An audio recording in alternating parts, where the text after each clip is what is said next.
Papa Dudut Story. Dear Papa Dudut, huwag kalimutan na mag-like, mag-share at mag-subscribe.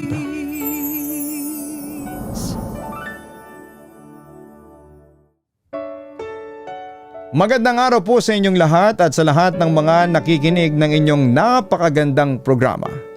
Itago niyo na lamang po ako sa pangalang Wenny, 22 taong gulang. Sumulat po ako sa inyo, Papa Dudut, hindi dahil sa drama lang, kundi dahil punong-puno na ang puso ko ng takot, galit at kalituhan. Nandito na ako sa probinsya namin ngayon. Nakauwi na ako sa Samar, pero Papa Dudut, hanggang ngayon ay hindi pa rin ako nakakatulog ng maayos. Sa bawat kaluskos ng dahon sa gabi, sa bawat tahol ng aso, lumulukso ang kabog sa dibdib ko. Akala ko kapag nakalayo na ako sa Maynila ay matatapos na ang bangungot. Pero tila nagkamali ako. Bakit parang dala-dala ko pa rin ang impyerno sa loob ng utak ko? Gusto kong ikwento sa inyo ang buong nangyari noong araw na yon, Papa Dudut. Dahil kung hindi ko ito isusulat ngayon ay baka mabaliw na ako. Panganay ako sa 5 magkakapatid, Papa Dudut. Ang tatay ko ay isang simpleng magsasaka na madalas pang walang maaning palay kapag binabagyo ang Samar. At ang nanay ko naman ay naglalako ng kakanin sa palengke. Bilang panganay, alam mo naman ang tadhana natin. Automatic na pasan mo ang mundo. Noong makatapos ako ng high school ay gustong gusto ko pang mag-aral, pero tuwing makikita ko ang 4 kong kapatid na naghahati sa isang piraso ng tuyo, habang nagrereklamo na wala silang pambili ng notebook, ay pinalunok ko na lamang ang pangarap ko. Sabi ko sa sarili ko, walang buwang ang arte sa akin. Kahit na anong trabaho ay papasukin ko. Basta marangal, basta tapat at basta makapagdadala ng pera sa probinsya para makakain sila ng 3 beses sa isang araw at makapag-aral ang mga sumunod sa akin. Kaya noong Mayo ng nakaraang taon, Papa Dudut, nang sabihin ng isang kakilala namin na may naghahanap ng stay-in na kasambahay sa isang marangyang village sa Taguig, ay hindi na ako nagdalawang isip pa. Ang sabi sa akin, mag-asawang mayaman ang amo ko. Walang anak at malaki ang pasahod. Pwede akong magpadala ng halos buong sweldo ko buwan-buwan dahil libre naman ang pagkain at tirahan. Papa Dudut, noong araw na bumiyahe ako pa Maynila ay punong-puno ako ng pag-asa. Habang nakaupo ako sa bus nakatingin sa bintana ay iniisip ko na ito na ang sagot sa kahirapan namin. Iniisip ko na sa wakas ay hindi na maiiyak si nanay tuwing darating ang singilan sa kuryente. Nang makarating ako sa Taguig, lalo akong namangha. Ang bahay ni na Ma'am Jenna D at Sir Reynard ay parang palasyo. Sobrang laki, modernong-moderno ang design at puro salamin at mamahaling gamit ang makikita mo sa loob. Si Ma'am Jenna D ay isang sikat na fashion influencer. Napakaganda niya, Papa Dudut, laging maayos ang buhok, mabango at abalang-abala sa mga photoshoot, vlogging at pag-aasikaso ng mga damit na ipinapadala sa kanya ng iba't ibang brand. Si Sir Reynard naman ay pinakilala sa akin bilang isang respected businessman. Lagi naka-polo shirt na brand na may brand at mukhang disente at ginagalang ng mga gwardya sa subdivision. Noong unang linggo ko roon ay parang panaginip ang lahat. Binigyan nila ako ng sariling kwarto sa likod ng electric fan at sariling banyo. Ang bait-bait ni Ma'am Jenna D sa harapan ng mga kamera niya tuwing nagla-live streaming siya. Minsan ay tinatawag niya ako at ipinapakita sa mga followers niya. "This is Winnie, our angel here at home," sabi niya habang nakangiti. Binigyan niya pa nga ako ng lumang damit niya na mukha namang bago para may suot ako or may maisuot ako kapag day off ko.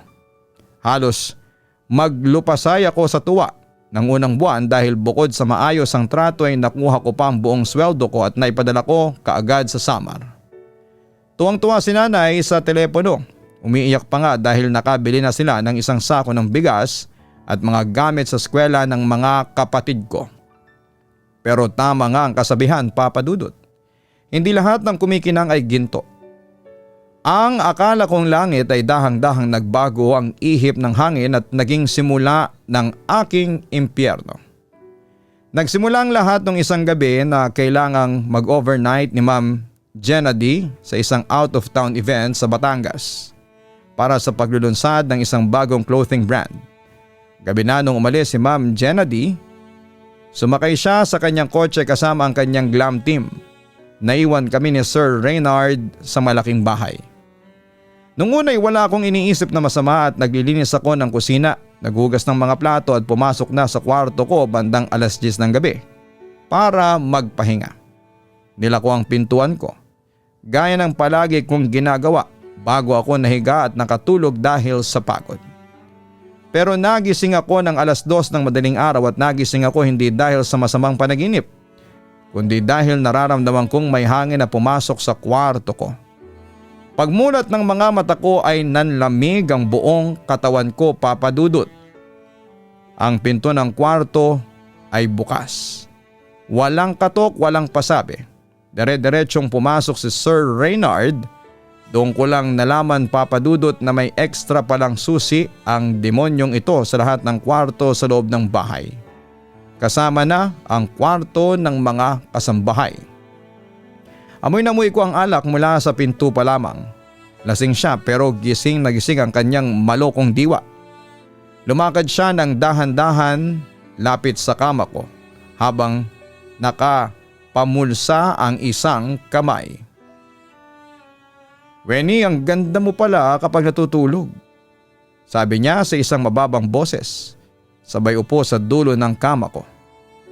"Parang hindi ka pagod sa gawaing bahay."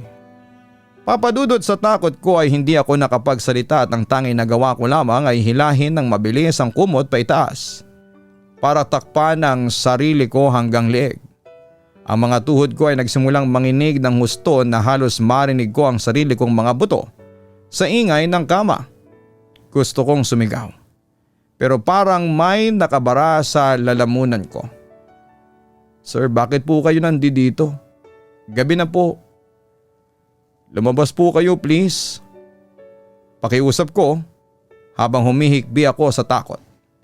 Ngumiti lamang siya ng nakakaloko tapos ay bigla niyang binunot mula sa kanyang bulsa ang isang matalim na kutsilyo. Yung galing sa kusina na ginagamit ko na panghiwa ng karne. Itinutok niya ito ng direkta sa mukha ko. Ilang pulgada lang ang layo sa mga mata ko. "Huwag kang gagawa ng ingay, Wenny. Kung gusto mo pang makitang buhay ang pamilya mo sa Samar." Bulong niya habang dahan-dahang ginagapang ang dulo ng kutsilyo sa pisngi ko pababa sa leeg ko.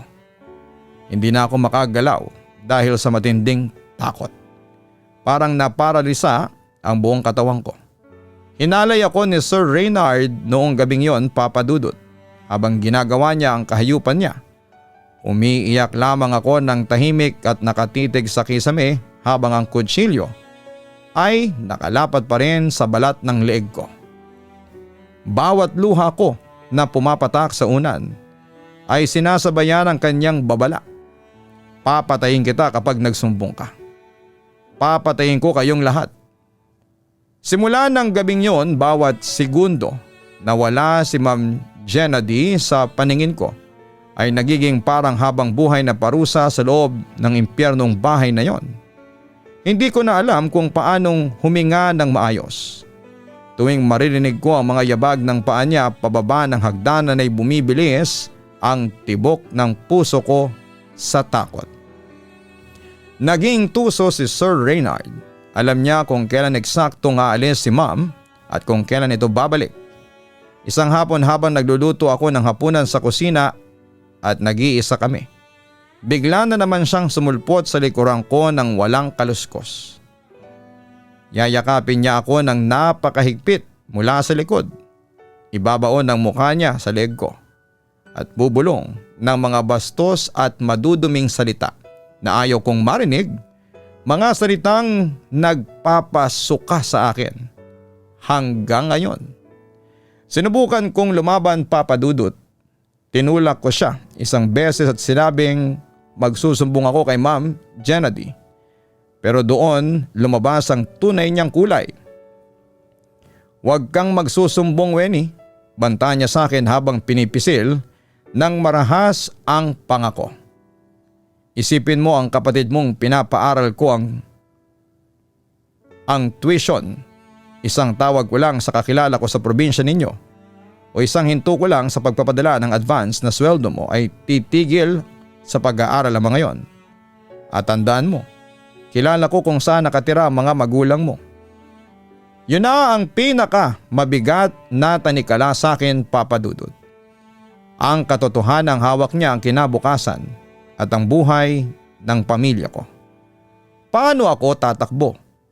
Paano ako magsusumbong kung ang kapalit ay ang kaligtasan ng mga taong pinakamamahal ko? Kaya naman tiniis ko ang lahat. Tiniis ko ang bawat sampal, bawat kaladkad at bawat pang-aabuso na ginagawa sa akin tuwing may pagkakataon siya. Minsan pag-uwi ni Ma'am Gennady mula sa mahabang trabaho, makikita niya akong nakaupo sa sulok ng kusina, namumula ang mga mata sa kakaiyak at namamaga ang mukha. Lalapit si Ma'am at mag-aalala. Pero bago pa ako makapagsalita ay biglang sisingit si Sir Reynard na may dalang baso ng tubig. "Homesick lang yan, sweetheart," sasabihin ni Sir Reynard, sabay haplo sa balikat ko na tila ba napakabait niyang amo. Namimiss lang niya ng mga kapatid niya sa Samar. Hayaan mo't bibigyan natin ng bonus sa katapusan.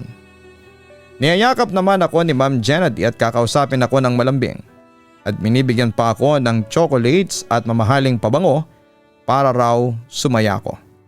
Ganon siya kabait, Papa Dudut, pero ang hindi niya alam, ang asawa niya ang lalaking katabi niya sa pagtulog gabi-gabi. Ang dahilan kung bakit gabi-gabi akong gusto nang magpakamatay. Gusto kong sumigaw sa harapan ni Ma'am, pero ang nakikitang imahe ko ay ang kutsilyo at ang muka ng mga kapatid ko sa probinsya. Dumating ang punto na hindi na lang pambabastos at pananakot ang ginagawa sa akin ni Sir Reynard. Sinasaktan na rin niya ako.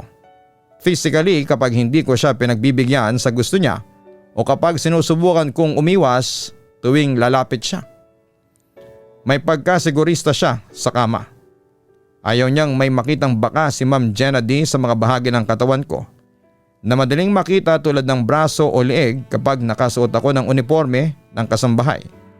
Kaya ang ginagawa niya ay sa hita at sa katawan niya ako pinapalo.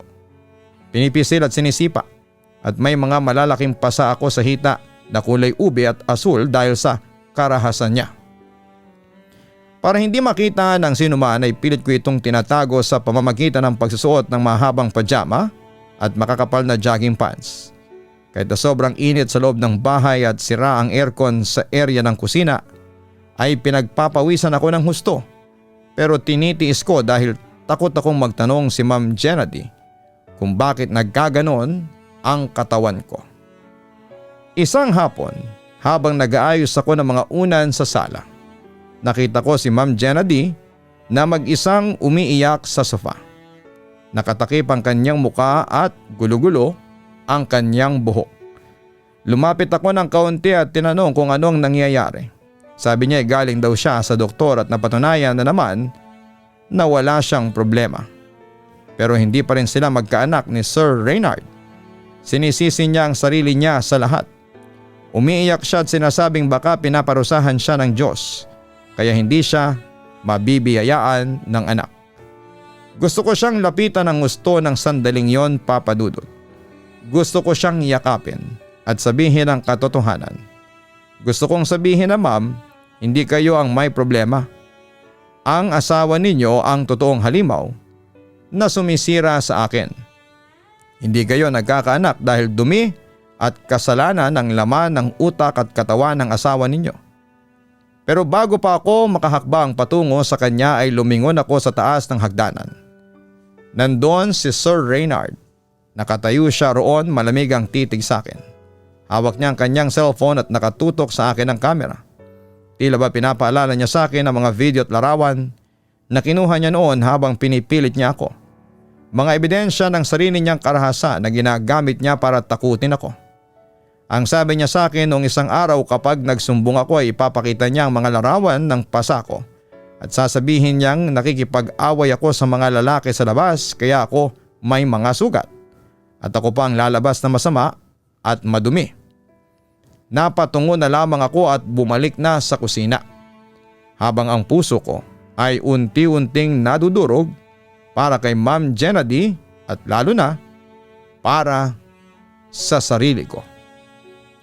Ang ugat ng lahat ng pagtatapos ng bangungot na ito ay nangyari noong isang gabi, 2 linggo na ang nakakaraan. Lasing na umuwi si Sir Reynard galing sa isang business meeting daw. Wala si Ma'am Jenady dahil umalis ito papunta ng Singapore para sa isang fashion week at 3 araw dapat siyang mawawala doon. Pagkapasok pa lamang ni Sir Reynard sa pintuan ay nakita niya akong nagpupunas ng lamesa. Hindi na siya nag-atubili pa. Inatak niya ako sa buhok ko at marahas at masakit yon. Kahit umiiyak at nagmamakaawa ako, hinila niya ako paakyat sa hagdanan patungo sa kanilang master bedroom, ang kwarto kung saan sila natutulog ni Ma'am Jenady. Doon niya ako minaltrato ng husto na parang hindi ako tao. Pinagmumuran niya ako ng mga salitang napakasakit pakinggan. Ipinamukha niya sa akin na basura lamang ako naggaling sa probinsya, na binabayaran niya lamang ang katawan ko at ang pananahimik ko para maglingkod sa kanya. Kahit mamatay ka rito, Wenny, walang maniniwala sa iyo, sigaw niya habang hila-hila ang buhok ko at idinidiin ang mukha ko sa kama. Ako ang may pera, ako ang makapangyarihan. Isang salita ko lang sa mga pulis, ikaw ang makukulong. Sa sobrang sakit ng anit ko at sa naglalagablab na galit na nararamdaman ko, galit na naipon sa loob ng maraming buwan ng pagtitiis, nakakuha ko ng pagkakataon, Papa Dudut, nang lumuwag ng kaunti ang hawak niya dahil kukuha siya ng panibagong panali. Ginamit ko ang buong lakas ko at sinipa ko siya ng napakalakas sa pamamagitan ng kanyang mga binti. Aray! Napasigaw siya sa sakit at napaluhod sa sahig. Hindi ko na binalikan ang mga gamit ko. Mabilis akong tumakbo palabas ng kwarto, mabilis pa sa kidlat, patakbong buwaba sa hagdanan patungo sa kusina para doon magtago o makahanap ng matatakbuhan papalabas. Pero dahil lasing at galit na galit ay nakabawi agad siya.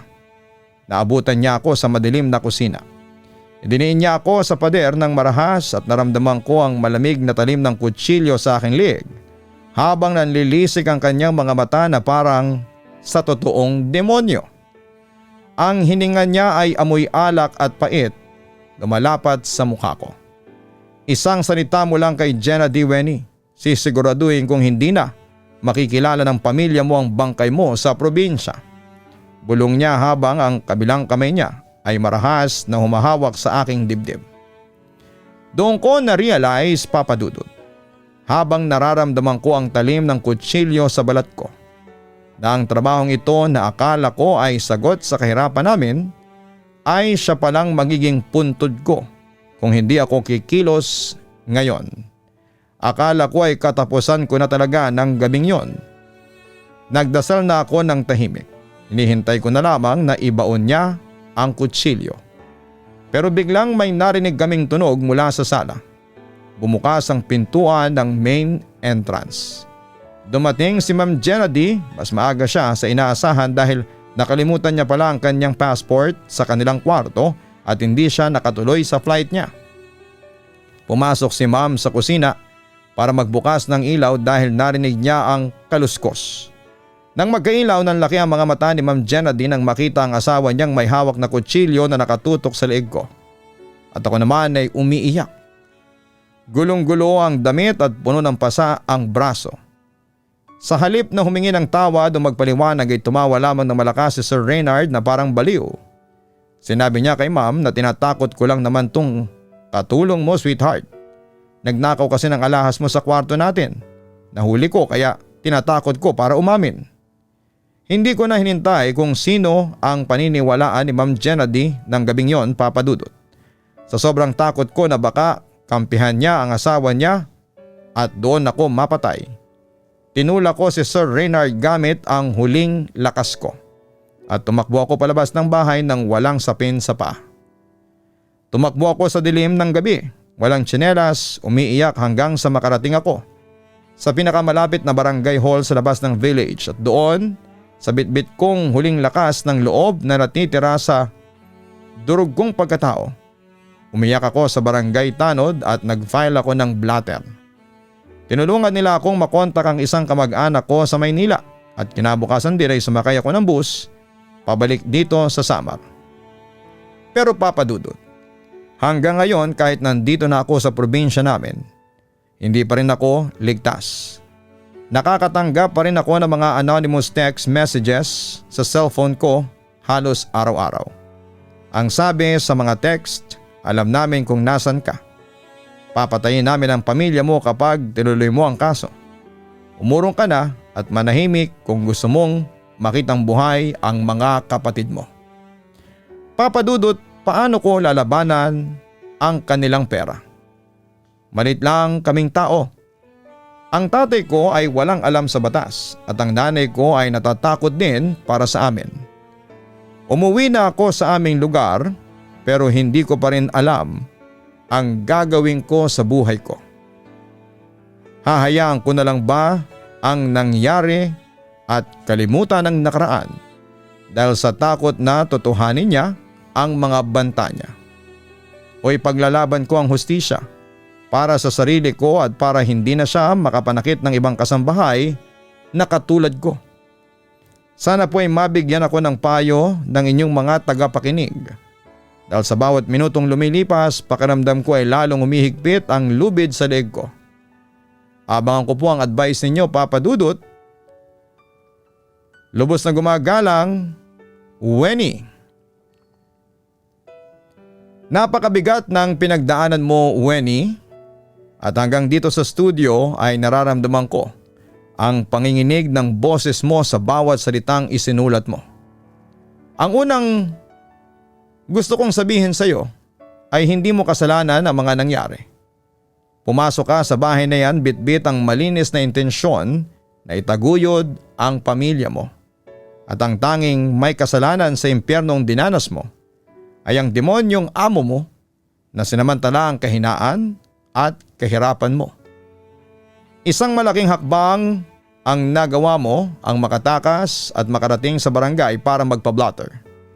Huwag kang mag-iisip na talunan ka. Buhay ka, Wenny, at yan ang pinakamahalaga sa ngayon. Sa sitwasyon mo ngayon kung saan ay may mga pagbabanta sa buhay ng pamilya mo, unahin mo muna ang inyong seguridad bago ang lahat. Huwag mong harapin ito ng mag-isa, pumunta ka sa inyong lokal na pamahalaan sa Samar, sa Department of Social Welfare and Development o sa Public Attorney's Office upang humingi ng proteksyon at libreng legal na payo. Ang mga text na natatanggap mo ay huwag mong buburahin dahil naitatala niyan ang mga ebidensya ng pananakot sa iyo. Kung sa tingin mo ay masyadong mapanganib ang ituloy ang kaso sa ngayon dahil sa impluwensya niya, hindi kailanman karuwagan ang piliin muna ang kaligtasan ng mga kapatid mo. Ang hustisya ay may iba't ibang paraan at panahon para sumingil. Ngunit ang buhay ninyo kapag nawala na ay hindi na maibabalik pa. Pinapaalala ng karanasan mo na labis na tiwala kahit sa mga taong mukhang kagalang-galang at disente sa lipunan ay pwedeng maging mitya ng kapahamakan. Madalas sa mga taong halimaw ay hindi nagtatago sa dilim kundi nakasuot ng mamahaling mga damit. May ngiti sa labi at nagpapakita ng labis na kabaitan sa harapan ng maraming tao. Sa mga kababayan nating nakikinig na nagbabalak ding magtrabaho bilang kasambahay o stay-in, napakahalagang maging alerto sa mga unang senyales pa lamang ng bastos na biro o hindi katanggap-tanggap na kilos ng amo. At huwag matakot na umalis kaagad habang maaga pa. Ang dangal at kaligtasan ay mas matimbang kesa sa kahit na anong laki ng sweldo o pangangailangan ng buhay. Huwag kalimutan na mag-like, mag-share at mag-subscribe. Napapanood po tayo sa YouTube channel ng Papa Dudut at sa Spotify na Papa Dudut. Maaari din po kayong makinig sa aking radio show alas 12 ng tanghali sa Barangay LS 97.1. Maraming salamat po.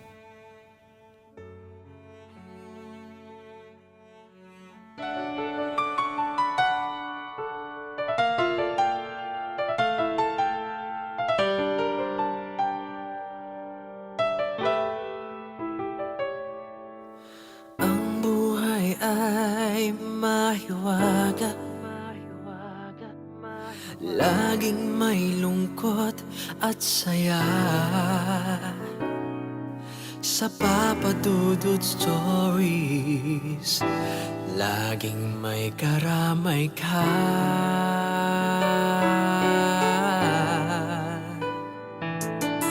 Mga problemang kay bigat,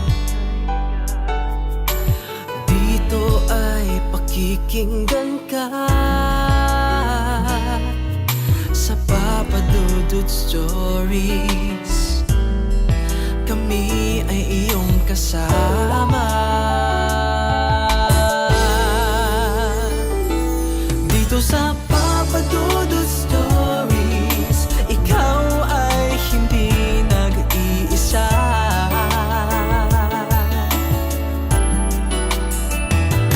Dito sa Papa Dudut Stories, may nagmamahal sa'yo.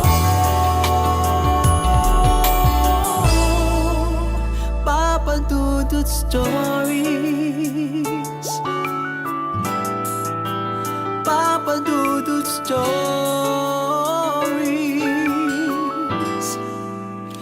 Papa Dudut Stories.